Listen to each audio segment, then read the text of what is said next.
Ну вот, друзья, есть результат. Кунишку поймали. Отвалился. Ну бог с ним.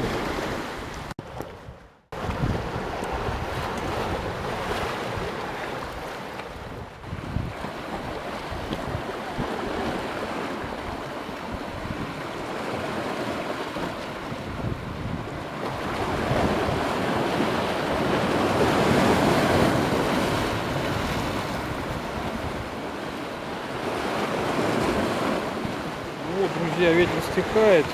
Рыбалка, в принципе, результативная. Поймал 3 окуня, бычка поймал. Ну, вот такая вот погода сегодня ветреная. В принципе, я бы предпочел, конечно, ловить на микроджиг. Но сегодня погодные условия такие, что кроме отводного ничего не рулит. Так что буду заканчивать рыбалку, еще немного похожу, поброжу. Ну и, наверное, на этом закруглюсь и домой.